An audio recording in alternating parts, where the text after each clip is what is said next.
Hello friends, அடுப்பாங்கிற நம்மகிட்ட சமையலில் இன்றைக்கி ஒரு சூப்பரான முருங்கைக்காய் தொக்கு எப்படி செய்கிறதுன்னு பார்க்க போகிறோம். அதுக்கு இது மாதிரி ஒரு 3 முருங்கைக்காவை நான் உப்பு மஞ்சத்தூள் போட்டு வேக வச்சுட்டேன். நல்லா வெந்துருச்சு. இப்போ தொக்கு எப்படி செய்யலான்னு பார்க்கலாம். ஒரு கடாய் எடுத்து வச்சுட்டு ஆயில் சேர்த்துக்கலாம். கடுகு உளுத்தம் பருப்பு,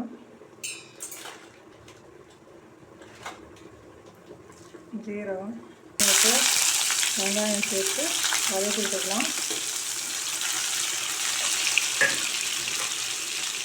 அது கூடவே ஒரு 5-6 பல்லு பூண்டு தட்டி வச்சுருக்கேன், அதையும் சேர்த்துக்கலாம்.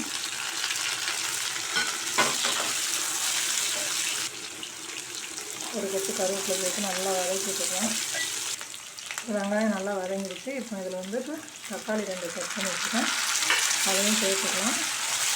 நம்ம முருங்கைக்காயிலே உப்பு மஞ்சத்தூள் போட்டு வேக வச்சுருக்கேன், அதனால் உப்பு வந்து பார்த்துட்டு தான் சேர்த்துக்கணும். தக்காளி வந்து தொக்குக்கு நல்லா வதக்கிறோம், நல்லா மசிஞ்சால் தான் தொக்கு வந்து நல்லாயிருக்கும்.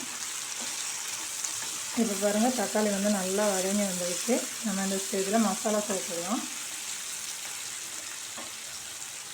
நான் இதுக்கு வந்து 1 ஸ்பூன் அளவுக்கு குழம்பு மிளகாத்தூள் தான் சேர்த்துருக்கேன். குழம்பு மசாலா இல்லைன்னா தனி மிளகாத்தூள், தனியாத்தூள் கூட சேர்த்துக்கலாம். இதை நல்லா ஒரு கிளறி விட்டுட்டு நம்ம இப்போ வேக வச்சுக்கிற முருங்கைக்காவை அப்படியே சேர்த்துக்கலாம். இதை அப்படியே ஒரு 10 நிமிஷம் அடுப்பு சிம்மில் வச்சு நல்லா ஒன்று போல் மசாலாவோடு சேர்ந்து நல்லா கிளறி விட்டுடலாம்.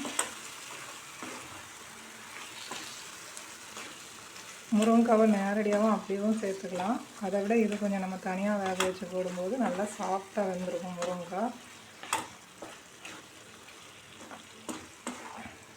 தொக்கு நல்லா சூப்பராக ரெடி ஆகிடுச்சு. சாம்பார் சாதம், ரசம் சாதத்துக்கு சூப்பராக இருக்கும் இந்த முருங்கைக்காய் தொக்கு. வீடியோ பிடிச்சிருந்தால் லைக் பண்ணி உங்கள் ஃப்ரெண்ட்ஸோடு ஷேர் பண்ணுங்கள். மறக்காமல் நம்ம சேனலுக்கு சப்ஸ்கிரைப் பண்ணுங்கள். அடுத்த ஒரு நல்ல வீடியோவில் சந்திப்போம். நன்றி, வணக்கம்.